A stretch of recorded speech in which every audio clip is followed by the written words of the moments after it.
नमस्कार दोस्तों, axis IAS YouTube पर आप सभी का स्वागत है। मैं हूं संदीप कुमार और हमने एम लक्ष्मीकांत इंडियन पॉलिटी की सीरीज को स्टार्ट किया है, जिसके 3 चैप्टर कंप्लीट हो चुके हैं। पहले चैप्टर में हमने बात करी थी संवैधानिक ढांचे की ऐतिहासिक पृष्ठभूमि के बारे में। अब ऐतिहासिक पृष्ठभूमि में कंपनी का शासन और ताज के शासन को हमने पढ़ा था। प्रमुख जो एक्ट हैं, ठीक है, और उनसे रिलेटेड जो चीज़ें हैं उनको हमने डिस्कस किया था। कौन सी चीज़ें एग्जाम के लिहाज से काफ़ी इंपॉर्टेंट है। संविधान का निर्माण, सेकंड चैप्टर, संविधान सभा की मांग कब हुई, फॉर्मली कब हुई, है ना, और कायदे से कब हुई, यंग पत्रिका में क्या कहा गया, बाल गंगाधर तिलक ने क्या डिमांड करी। तो इस तरह की सारी चीज़ें हमने डिस्कस करी थी, बहुत डीप में चर्चा करी थी। संविधान सभा का गठन होता है, संविधान सभा की कार्यप्रणाली, उसकी प्रमुख समितियां, संविधान का प्रभाव में आना, संविधान का प्रवर्तन, विशेषज्ञ समिति और संविधान की आलोचना। तो ये सारी चीजें हम कर चुके हैं। उसके बाद थर्ड चैप्टर में हमने देखा था संविधान की विशेषताएं, है ना, 10-12 विशेषताओं पे हमने चर्चा भी करी थी। जैसे सबसे बड़ा और विस्तृत संविधान, है ना, कठोरता एवं लचीलेपन का समन्वय, पंथ निरपेक्षता, मौलिक अधिकारों का समावेश होना, ठीक है, एकल नागरिकता और नीति निर्देशक तत्वों का समावेश। तो इस तरह की बहुत सारी ऐसी बातें थी जिनको हमने एक एक करके डिस्कस किया था, उनके विस्तृत आयामों को समझने का प्रयास किया था। और ये चीजें ना देखो, प्रीलिम्स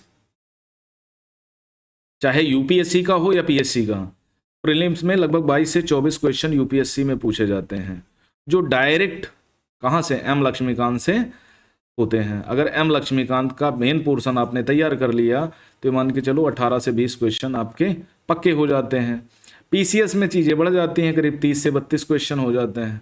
करेंट इशू और स्टेट लेजिस्लेटर को मिला करके, स्टेट गवर्नमेंट को मिला करके 30-32 क्वेश्चन पूछे जाते हैं, जिसमें एम लक्ष्मीकांत से सीधे 20 क्वेश्चन है ना। तो अगर इन चीज़ों को आप ठीक से कर लेते हैं तो 100% मान के चलिए आपका प्रीलिम्स नहीं रुकने वाला। 20 क्वेश्चन बहुत इंपॉर्टेंट होते हैं।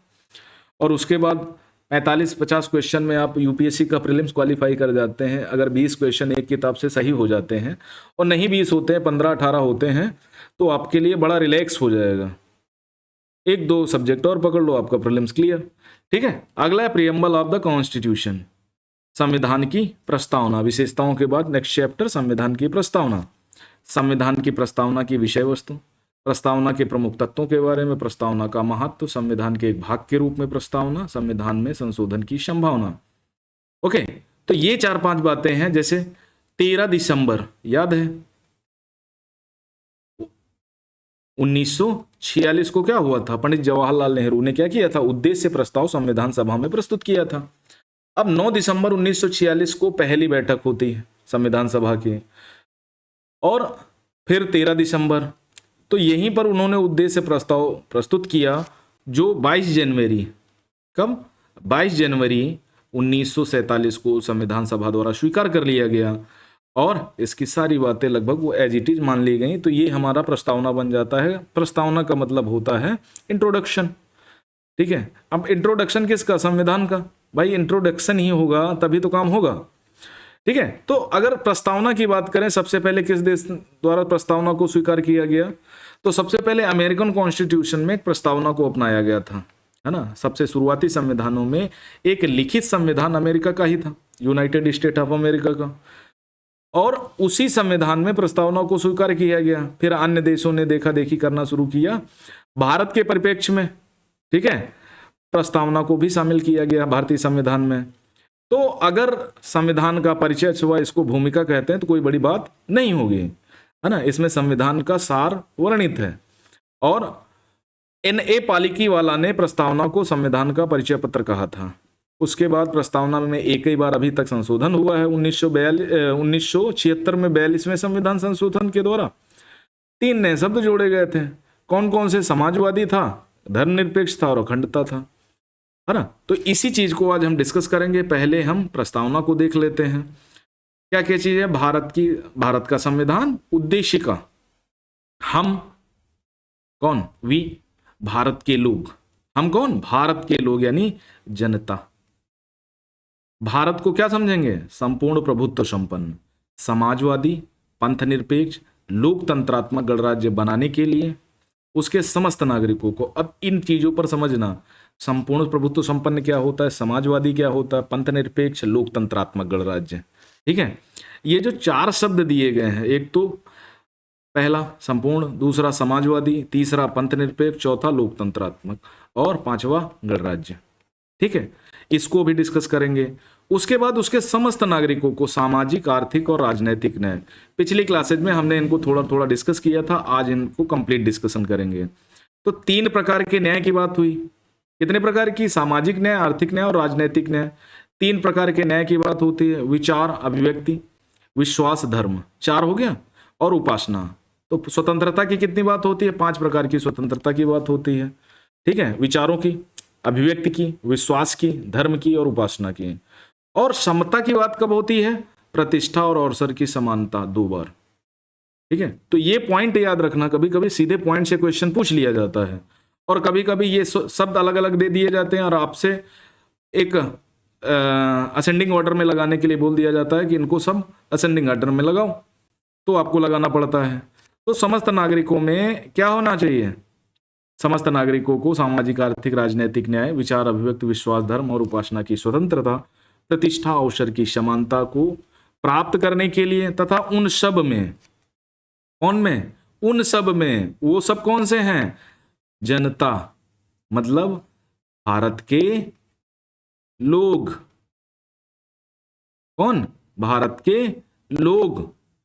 भारत के लोगों में या उन सब में व्यक्ति की गरिमा और राष्ट्र की एकता और अखंडता सुनिश्चित करने वाली बंधुता, ब्रदरहुड बढ़ाने के लिए दृढ़ संकल्प होकर अपनी संविधान सभा में आज दिनांक 26 नवंबर 1949 को इस संविधान को अंगीकृत, अधिनियमित और आत्मर्पित करते हैं। किसको? भारतीय जनता को।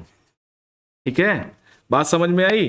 अब ये देखो, 42वें संविधान संशोधन द्वारा संपूर्ण प्रभुत्व संपन्न लोकतंत्रात्मक गणराज्य के स्थान पर संशोधन किया गया था। ठीक है, संविधान का 42वें संविधान राष्ट्र की एकता के स्थान पर प्रतिस्थापित करके राष्ट्र की एकता और अखंडता शब्द जोड़े गए थे। ठीक है, राष्ट्र की एकता के स्थान पर प्रतिस्थापित किया गया था। ठीक है, तो ये बात समझ में आई। तो ये है हमारी प्रस्तावना। अब कुछ प्रमुख बिंदु देख लेते हैं, फिर आगे हम पूरा डिस्कस करेंगे। पहला कथन, स्टेटमेंट देख लेते हैं। संविधान की आत्मा किसने कहा था? अनुराग ठाकुर भार्गवदास। ठीक है, ये कहते थे संविधान की आत्मा है ये। प्रस्तावनाओं को राजनीतिक जनपत्री के मुंशी जी कहते थे, है ना। उसके बाद प्रस्तावना को संविधान निर्माताओं के विचारों को जानने की कुंजी की ऑफ द कॉन्स्टिट्यूशन अर्नेस्ट मैके बोलते थे।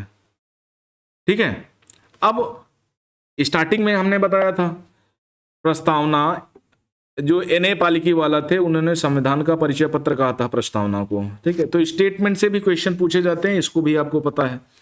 उद्देश्य प्रस्ताव 26 जनवरी 1950 को यही उद्देश्य प्रस्ताव संविधान की आत्मा के रूप में, प्रस्तावना के रूप में अपनाया गया। ओके, 13 दिसंबर 1946 को प्रस्तुत की गई थी। ठीक है, पंडित जवाहरलाल नेहरू के माध्यम से, और इसे उद्देश्य प्रस्ताव कहा गया। ठीक है, एक्सेप्ट किया गया 22 जनवरी 1947 को संविधान सभा के द्वारा। और प्रस्तावना को संविधान का परिचय पत्र कौन कहता है, ये तो आपको पता ही है। अब जो प्रश्न है, क्या प्रस्तावना संविधान का अंग है अथवा नहीं? सबसे मेन बात तो यही है ना। शब्दों पर हम बाद में आते हैं, पहले ये मोटी मोटी चीजें पढ़ लेते हैं। तो बेरुबारी वाद हुआ था 1960 में उच्चतम न्यायालय सुप्रीम कोर्ट में। ठीक है, निर्णय इसमें माना गया था कि संविधान की प्रस्तावना संविधान का अंग नहीं है, अर्थात संविधान का अंग नहीं है। Preamble is not part of, किसका? उसका पार्ट नहीं है, मतलब किसका? संविधान का अंग नहीं है, पहली बात। फिर संसद क्या है? लोकसभा, राज्यसभा और राष्ट्रपति, 3 लोगों से मिलकर के बनता है 79। कार्य देश के लिए कानून बनाना, संविधान में संशोधन यही करती है भाई। लोकसभा, राज्यसभा, राष्ट्रपति, यही 3 लोग तो संशोधन करते हैं आर्टिकल 368 के माध्यम से। तो जब 42वां संविधान संशोधन हुआ तो ऐसे ही हुआ। संसद केवल संविधान के भागों में को बदल सकती है ना, संशोधन कर सकती है। मूल संविधान पार्ट वाइज 25 भाग। ठीक है, पहले 25 भाग थे, वर्तमान में 25 भाग हैं। तो कुल मिलाकर के देखो, बेरुबारीवाद में क्या हुआ कि प्रस्तावना संविधान का भाग नहीं है, ये कहा गया। ठीक है। उसके बाद अब प्रस्तावना में चेंज की जब बात आई कि संविधान में संशोधन किया जा सकता है या प्रस्तावना में संशोधन किया जा सकता है कि नहीं, तो फंक्शन बता दिया गया कि संसद है भाई, 79 के माध्यम से संसद का गठन होता है। लोकसभा, राज्यसभा, राष्ट्रपति, ये 3 लोग मिलकर के संसद का निर्माण करते हैं। हालांकि राष्ट्रपति संसद का कोई अंग नहीं होता, ठीक है, वो इंडिपेंडेंट होता है लेकिन अभिभूत होता है। और ये देश के लिए कानून बनाती है, संघ सूची के विषयों पर कानून बनाती है, इसका मेन काम ये है। तो संविधान में संशोधन करके, ठीक है, तो संसद केवल संविधान के भागों में संशोधन कर सकती है। प्रस्तावना जब संविधान का भाग नहीं है तो उससे कोई लेना देना नहीं। बेरोजगारी मामले में ये मूल रूप से कहा गया। और पुराने संविधान में यानी जब बन के तैयार हुआ तो 22 भाग थे, वर्तमान में 25 भाग हैं, 50 बार पढ़ चुके हो। 1973 का जब केस हुआ, केशवानंद भारती बनाम केरल राज्य मामला, 13 न्यायाधीशों की सबसे बड़ी कोर्ट आज तक बैठी, ठीक है। तो उसने कहा संसद संविधान के किसी भी अंग में संशोधन कर सकती है, ठीक है, कुछ भी बदल सकती है, लेकिन संविधान के बेसिक स्ट्रक्चर यानी मूलभूत ढांचे को छोड़ करके, ठीक है। अब कोई भी परिभाषा संविधान में नहीं है मूलभूत क्या ढांचा क्या होता है। उच्चतम न्यायालय ने कहा मैं समय समय पर बताऊंगा कि मूलभूत ढांचा क्या होता है। जुडिशियल जजमेंट इसको बोलते हैं, न्यायिक निर्णय, ठीक है। केशवानंद के पश्चात प्रस्तावना में संशोधन किया गया, कब? 1976 में। 42वें संविधान संशोधन, इसको मिनी कॉन्स्टिट्यूशन ऑफ इंडिया कहा जाता है। 3 शब्द जोड़े गए, सोशलिस्ट जोड़ा गया, पंथ निरपेक्षता और अखंडता, ठीक है, ये शब्द जोड़े गए। अब प्रस्तावना का जो प्रारंभ होता है, अभी मैंने बताया हम भारत के लोग, ठीक है, तो मतलब संविधान में का सोर्स कौन है? भारत के लोग हैं, भारत की जनता है, और जनता ही समस्त शक्तियों का केंद्र बिंदु है भारत में, ठीक है। संविधान साफ साफ कहता है जनता ही सब कुछ है, जनता ही सरकार बनाएगी, जनता ही सरकार बिगाड़ेगी, जनता के माध्यम से सब कुछ होगा, ठीक है। तो संविधान का सोर्स कौन है? भारत के लोग हैं, जनता है, पीपुल ऑफ इंडिया। ओके, बात समझ में आएंगे ना? कोई सरकार नहीं, कोई कुछ नहीं। जैसे आप रश्मिरथी पढ़े होंगे, है ना, रामधारी सिंह दिनकर की, तो उन्होंने जब रश्मिरथी को लिखना शुरू किया ना तो प्रथम सर्ग लिखा, है ना, प्रथम जब पॉइंट लिखा तो उन्होंने कभी नहीं कहा भगवान को, ईश्वर को, किसी की पूजा नहीं की। उन्होंने कहा जय हो जग में जले जहां भी नमन पुनीत तनल को, ठीक है, जय हो जग में जले जहां भी नमन पुनीत तनल को, जिस नर में भी बसे हमारा नमन तेज को बल को, किसी व्रंत पर खिले विपिन में पर नमस्य है फूल, सुधी खोजते नहीं गुणों का आदिशक्ति का मूल। इन स्टेटमेंट से स्टार्ट करते हैं। तो मतलब कहने का क्या है कि वो कोई भगवान वगवान नहीं बताते, वो सीधे बताते हैं कि नहीं, किसी भी व्रंत यानी किसी भी डाल पर कोई भी फूल खिलता है और अगर आकर्षक है, सुंदर है तो ठीक है ना, उसका नमस्कार करना चाहिए। तो उसी तरह जब संविधान बना तो सारी शक्ति, अंतिम सोर्स किसको बना दिया गया? भारत की जनता को, कि जनता ही केंद्र बिंदु है। अब संपूर्ण प्रभुत्व संपन्न सॉवरेन कंट्री है, मतलब अपने आंतरिक और बाह्य निर्णय लेने के मामले में स्वतंत्र है। अभी जैसे पाकिस्तान वाला मामला देखो, जब 2019 में आर्टिकल 370, 370 और 35A को समाप्त कर दिया गया तो पाकिस्तान दुनिया के सामने बहुत रोया गया, है ना। हमारे यहाँ विपक्ष भी बड़ा रोया, उमर अब्दुल्ला टाइप के लोग, है ना, महबूबा मुफ्ती टाइप के लोग बहुत ज़्यादा रोए, मुस्लिम लोग बहुत ज़्यादा रोए कि नहीं ये क्या कर दिया, ये तो भारत का था ही नहीं, है ना। अब पाकिस्तान से सलाह करनी चाहिए थी, पाकिस्तान से बात करनी चाहिए थी। महबूबा मुफ्ती बोलती हैं पाकिस्तान से बात करनी चाहिए थी। इस बार लोग विधानसभा इलेक्शन में हवा निकल गई। तो कुल मिलाकर के ये हुआ, है ना।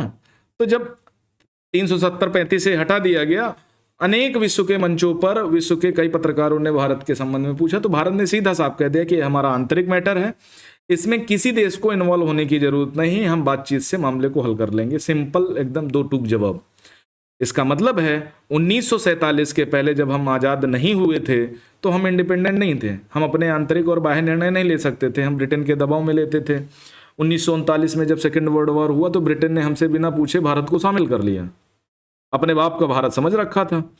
तो कुल मिलाकर के संपूर्ण प्रभुत्व संपन्न वो स्टेट होता है या वो देश होता है जो अपने इंटरनल और एक्सटर्नल दोनों प्रकार के मामले इंडिपेंडेंटली यानी स्वतंत्र रूप से निर्णय लेने के लिए स्वतंत्र होता है, तो वो सॉवरेन कंट्री होता है। ओके, तो यही है संपूर्ण प्रभुत्व। समाजवाद जोड़ा गया 42वें संविधान संशोधन अधिनियम 1976। इक्वालिटी, समानता, नेहरू जी की अवधारणा पर आधारित है, आइडियोलॉजी पर आधारित है। कौन? इक्वालिटी, समानता का। और विकास के संसाधन जैसे समानता के साथ विभाजन करना है, शिक्षा का, रोजगार का, शुद्ध पानी का, स्वच्छ वातावरण, हेल्थ, है ना, क्लीन इन्वायरमेंट, हेल्थ वगैरह, ये सब चीजें उसी में आ जाएंगी। उसके बाद सेकंड जो जोड़ा गया था पंथ निरपेक्ष सेकुलर, है ना, इस पर बड़ा वाद विवाद होता है, पंथ निरपेक्ष है कि धर्म निरपेक्ष है। देखो धर्म निरपेक्ष, जैसे इस्लाम की बात करें तो इस्लाम धर्म ना होकर पंथ है ना। बौद्धों को बात करें, ईसाइयों को बात करें तो ये सब पंथ हैं, इनका मूल धर्म को है, जैसे हमारा हिंदू धर्म ना होकर के आदि सनातन है, ठीक है। ब्राह्मण धर्म को हम वैदिक काल में ब्राह्मण धर्म से इसका लिंक जोड़ सकते हैं। हिंदू तो सिंधु के उच्चारण में से निकला है, ईरानी तुरानी लोगों ने हमको कहा है। बात समझ में आई ना। तो हमारी जो संस्कृति है, हमारी वो बहुत पुरानी परंपरा है। तो हम पंथ निरपेक्ष की बात करते हैं, सेकुलर कंट्री की बात करते हैं कि ऑल रिलीजन्स आर इक्वल, जो भी पंथ हैं सब इक्वल हैं, सभी धर्म समान हैं। देश कंट्री का इसका अपना कोई धर्म नहीं है। जब हम संविधान की प्रस्तावना बता रहे थे तभी हमने ये सारी बात बताई थी। और सभी को समान आजादी है 25 से 28 तक, ठीक है। लोकतंत्र, डेमोक्रेसी, लोगों का तंत्र, यानी यहां पर क्या है, लोगों का शासन है, लोगों के लिए है, लोगों द्वारा वयस्क मताधिकार के प्रवेश है।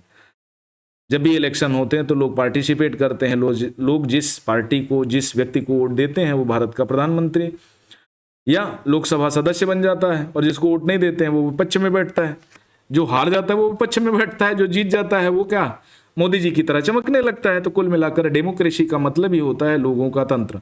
एनसीईआरटी की क्लास में हमने डेमोक्रेसी को बहुत विस्तार से बताया है। डेमोक्रेसी होने के जो 3-4 प्रमुख बिंदु हैं, सबसे पहले निष्पक्षता होनी चाहिए, लोगों का तंत्र होना चाहिए, लोगों को मौका, सार्वभौमिक वयस्क मताधिकार के आधार पर लोगों को अपने शासन को चुनने का मौका मिलना चाहिए। दूसरा, लोगों को अधिकार होने चाहिए। तीसरा, स्वतंत्रता की बात होनी चाहिए। चौथा, निष्पक्ष एक इलेक्शन कमीशन होना चाहिए जो चुनाव करवा सके, निष्पक्ष होना चाहिए, स्वतंत्र होना चाहिए, सरकार के दबाव में काम ना करे। तो ऐसी जब व्यवस्था होगी तो किसी देश के लिए मिनिमम क्राइटेरिया यही है कि ये सारी चीजें अगर हैं तो वो डेमोक्रेसी में बिलीव करता है। और समय के साथ तो चीजें बढ़ती जाती हैं। अब्राहम लिंकन ने भी कहा था लोगों का शासन लोगों के लिए, लोगों द्वारा होना चाहिए। और बेस कैसे होना चाहिए, हमने जब हम आजाद हुए और संविधान बनाया तो हमने कौन सा मताधिकार दिया, वयस्क मताधिकार, यानी 21 वर्ष के ऊपर का कोई भी व्यक्ति, ठीक है, जो भारत का नागरिक है और जो चीजें रखी गई हैं अगर वो चीजें प्राप्त करता है तो वो वोट कर सकता है। तो इसमें लगभग 21 वर्ष के ऊपर की ज्यादातर पॉपुलेशन आ गई, है ना। महिलाओं को भी वोट का राइट, बराबर का अधिकार मिल गया, सबको समान अधिकार मिल गया, कोई जाति, धर्म, लिंग, ये सब आधार पर विभेद नहीं किया गया। लेकिन फिर क्या किया गया, 61वें संविधान संशोधन अधिनियम के माध्यम से 21 वर्ष हटा के 18 वर्ष कर दी गई, तो और पॉपुलेशन जुड़ गई। तो कुल मिलाकर के वयस्क मताधिकार के आधार पर, और इसको हम वयस्क मताधिकार न कहकर सार्वभौम, ठीक है, वयस्क मताधिकार बोलते हैं। तो भारत प्रतिनिधि लोकतंत्र है। प्रतिनिधि लोकतंत्र का मतलब भारत की जनता सीधे शासन न करके मतदान के जरिए, ठीक है, इलेक्शन के जरिए अपने रिप्रेजेंटेटिव यानी अपने प्रतिनिधियों को चुनती है, जिन्हें हम एमपी या एमएलए बोलते हैं। एमपी होता है सांसद, मोदी टाइप लोग, है ना। एमएलए बोलते हैं विधायक, योगी टाइप लोग। तो जो विधानसभा में बैठता है वो एमएलए होता है, मेंबर ऑफ लेजिस्लेटिव असेंबली, और जो संसद भवन में बैठता है वो एमपी होता है। अब संसद भवन में बैठने वाले दो तरह के लोग हैं, एक है राज्यसभा एमपी और एक है लोकसभा एमपी। अब लोकसभा एमपी का इलेक्शन सीधे जनता करती है, ठीक है। अभी जैसे लोकसभा के 2024 में चुनाव हुए, मोदी जी को फिर से प्रधानमंत्री बनने का अवसर मिला। हालांकि इस बार बीजेपी बहुमत में नहीं है, एनडीए बहुमत में है ना, यानी घटक दल उनके साथ मिलकर के सरकार बनाए हैं। तो कुल मिलाकर के यहाँ पर क्या हुआ, बीजेपी को भाई प्लस है, 240 सीटें हैं, 272 चाहिए थी। तो कुल मिलाकर के एमपी हैं, एक तो लोकसभा, दूसरी राज्यसभा।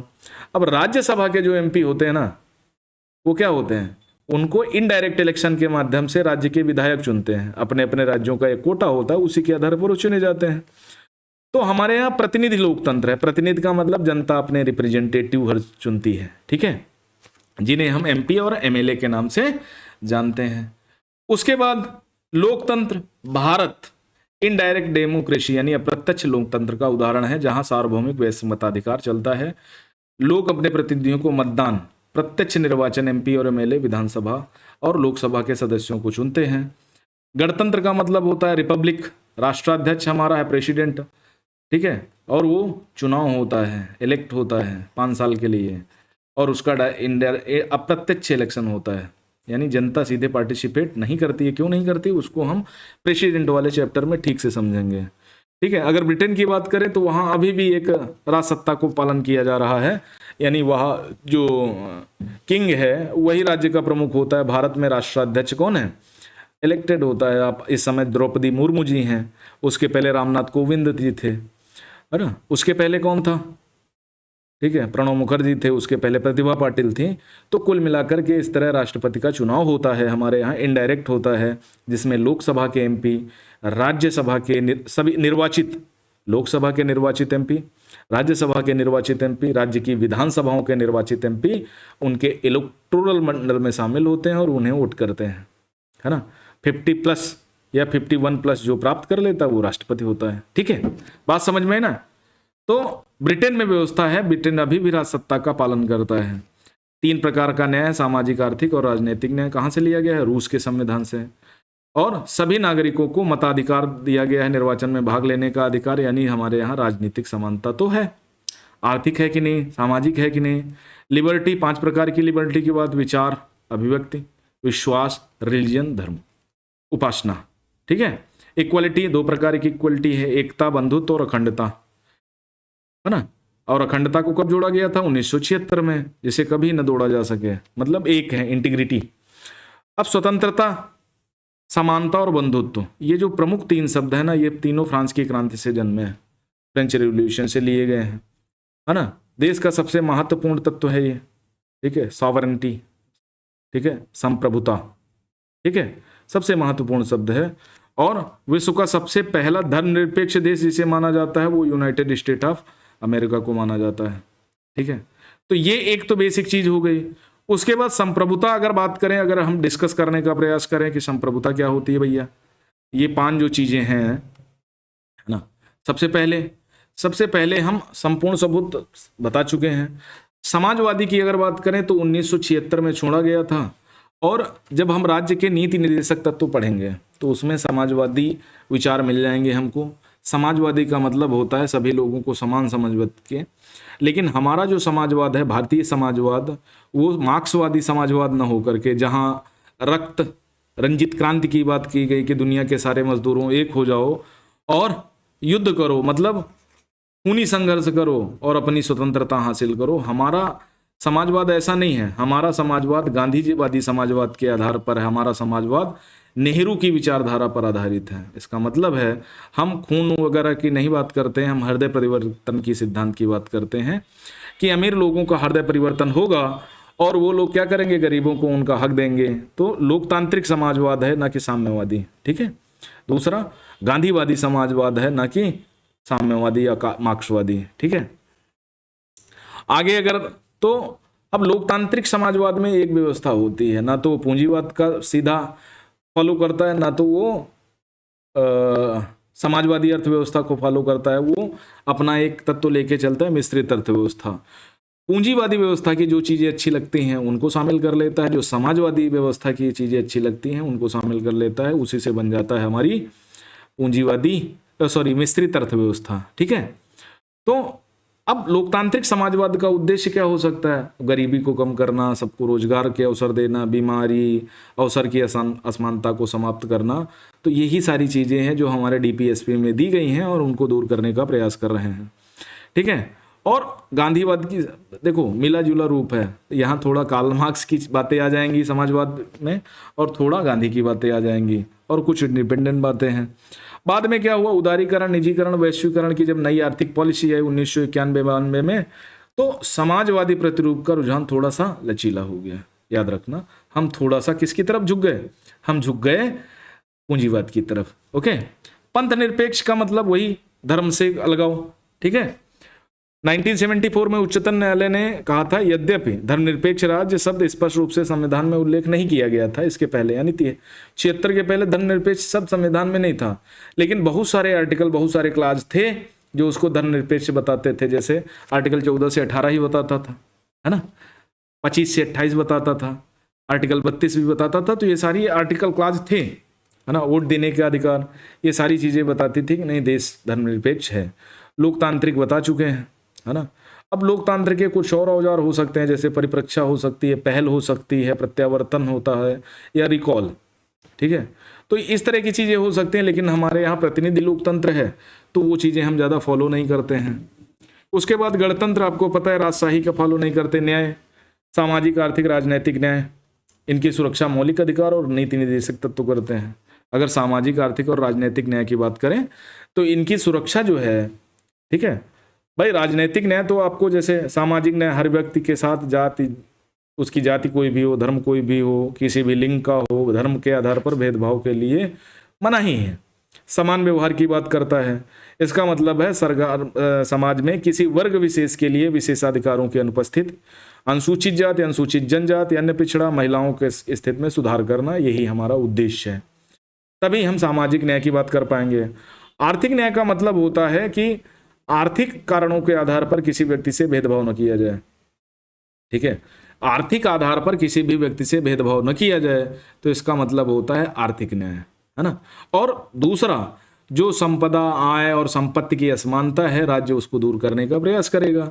लेकिन कह दो बिल्कुल निरपेक्ष हो जाए कि सब अंबानी बन जाए या सब फकीर बन जाए, तो ऐसा संभव नहीं है। लेकिन जो लोगों की बेसिक नेसेसिटी है, रोटी कपड़ा और मकान, है ना, और कुछ डिजायर, तो उनको पूरा करवाने में राज्य हेल्प करेगा, ठीक है। तो ये सारी चीजें हैं, बात समझ में। तो इसको हम आर्थिक न्याय कह सकते हैं।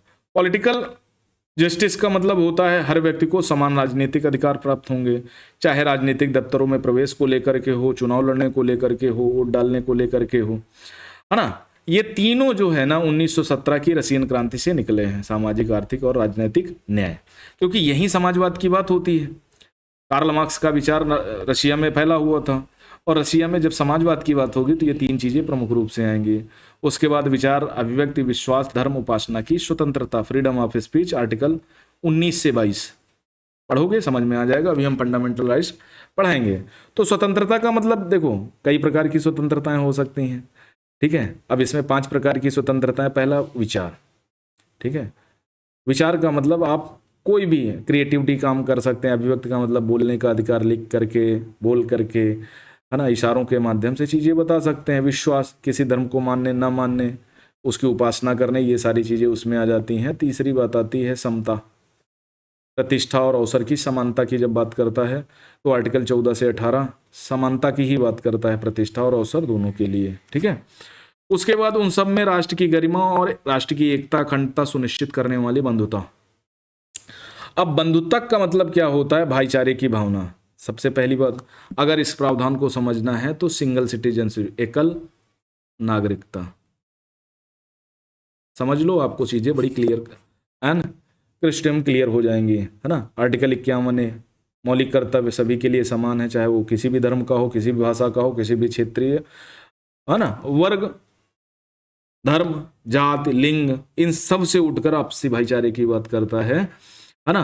प्रस्तावना कहती है बंधुता 2 बातों पर सुनिश्चित करना होगा, एक तो व्यक्ति का सम्मान, दूसरा देश की एकता और अखंडता, है ना। इसमें बंधुता को सम्मिलित करना होगा, 1976 में जोड़ा गया था, है ना। और व्यक्ति के गौरव का अर्थ है कि संविधान न केवल वास्तविक रूप से भलाई तथा लोकतांत्रिक तंत्र की मौजूदगी सुरक्षित करेगा, बल्कि यह मानता है कि हर व्यक्ति का व्यक्तित्व पवित्र है, पावन है, ठीक है। तो सिर्फ इतना भर नहीं कि हम वास्तविक रूप से भलाई करें या लोकतांत्रिक तंत्र की मौजूदगी में उनकी सुरक्षा करें, ऐसा नहीं होना चाहिए। और भी कई सारी चीजें इसके साथ हैं। और राज्य को यह मानना चाहिए हर व्यक्ति का जन्म एक पवित्र, है ना, या उसका व्यक्तित्व एक पवित्र बात होती है, ठीक है। और ये सारी चीजें आपको मौलिक कर्तव्यों में अभी हम जब पढ़ाएंगे तो मिल जाएगा। और मनोवैज्ञानिक और सीमाओं के मतलब देखो, देश की एकता, अखंडता पद में राष्ट्रीय अखंडता के दोनों मनोवैज्ञानिक और सीमाई आयाम भी शामिल होते हैं।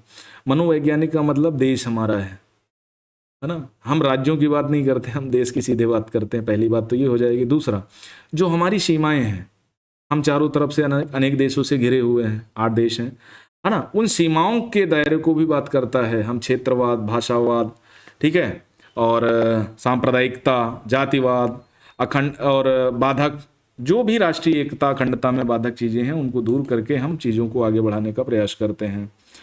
अब प्रस्तावना की अगर महत्व की बात करें तो भैया प्रस्तावना ना तो विधायिका की शक्ति का स्रोत है, संविधान की प्रस्तावना हमारे दीर्घकालिक सपनों का विचार है, आह्लादी कृष्ण स्वामी अय्यर जी कहते हैं। के.एम. मुंशी कहते हैं प्रस्तावना हमारी संप्रभु लोकतांत्रिक गणराज्य का भविष्य पल है। प्रस्तावना संविधान का सबसे सम्मानित भाग है या संविधान की आत्मा है। पंडित ठाकुरदास भार्गव जी कहते हैं, अभी ऊपर बताया। अर्नेस्ट बाकर, ठीक है, प्रस्तावना लिखने वालों को राजनीतिक बुद्धिजीवी कहकर अपना सम्मान देते हैं और प्रस्तावना को कुंजी नोट, की पॉइंट कहते हैं। और उसके बाद और अपनी पुस्तक में उन्होंने इतना ज़्यादा प्रभावित हुए कि principle of social and political theory में 1951 में इस प्रस्तावना का उल्लेख किया था। किसने? अर्नेस्ट बाकर ने। ठीक है, डेट वगैरह तो शामिल है। तो ये सारी चीज़ें हैं जो अनेक तरहों से निकली और इनको आगे बढ़ाने का काम किया। तो मुझे लगता है कि प्रस्तावना आपको ठीक से समझ में आएगी होगी। जहाँ चीज़ें न समझ में आए, संशोधन की संभावना, तो प्रस्तावना में 368 के माध्यम से संशोधन किया जा सकता है। अगर संशोधन की बात करें, भाग है अथवा नहीं, तो है। क्या है 1973 के बाद से सभी मामलों में लागू हुआ। 368 के माध्यम से संशोधन भी कर सकते हैं। अब संशोधन देखो, दो चीज़ों का होगा। संशोधन दो बातों का होगा। पहला, प्रस्तावना में जो शामिल शब्द हैं उनको हटाया नहीं जा सकता, हटाया नहीं जाएगा विशेष परिस्थितियों में। ठीक है, हटाया जा सकता है क्योंकि वो बेसिक स्ट्रक्चर ऑफ कॉन्स्टिट्यूशन है, संविधान का मूलभूत ढांचा है। चाहे लोकतांत्रिक गणराज्य हो, समाजवाद हो, धर्मनिरपेक्षता हो, बंधुत्व हो, एकता और अखंडता हो, ये सब क्या है? हमारा बेसिक स्ट्रक्चर आप बन गया। तो केशवानंद भारती मामले में ये क्लियर हो गया कि प्रस्तावना संविधान का भाग होने के साथ साथ उसमें संशोधन किया जा सकता है, लेकिन बेसिक ढांचे के साथ खिलवाड़ नहीं किया जा सकता। इसी चीज को आगे बढ़ाते हुए आगे चीजें बढ़ी। तो इससे यह समझ में आया कि संविधान की प्रस्तावना संविधान का भाग है ना, जिसे पंडित जवाहरलाल नेहरू ने 13 दिसंबर 1946 को प्रस्तुत किया था और 22 जनवरी 1947 को संविधान सभा द्वारा स्वीकार करी गई। और 26 नवंबर 1949 को संविधान जब आत्मर्पित किया गया, चीजें बनाई गई, तो उसके साथ ही संविधान की प्रस्तावना को भी भारतीय संविधान में शामिल कर लिया गया। और ठीक है, जब कभी सुप्रीम कोर्ट को ऐसा लगता है किसी बात का मतलब नहीं उठ रहा है, तो वो क्या करता है? चीजें बदल सकता है और संविधान की प्रस्तावना के अनुसार अपने निर्णय में संशोधन कर सकता है। तो ये सारी चीजें हैं। ठीक है, तो इतना आपको पढ़ना है, बेसिक चीजें हैं। कौन सी चीज कहाँ से ली गई है ये मैंने आपको बताया, सारी चीजों को प्रॉपर डिस्कशन किया। जहां पर आपको समझ में ना आए वो हमसे पूछ सकते हैं। ओके, तो आज की क्लास कैसी लगी हमें जरूर बताइएगा। क्लासेस को लाइक कर दिया करें, कमेंट भाई किया करें, है ना। हमारे टेलीग्राम लिंक को ज्वाइन करें, जो डिस्क्रिप्शन बॉक्स में उसका लिंक दिया गया है, जिससे आपको दैनिक अपडेट मिलती रहेगी। और जो भी दिक्कतें हमें बताएं, हम उनको दूर करने का प्रयास करेंगे। ओके, धन्यवाद।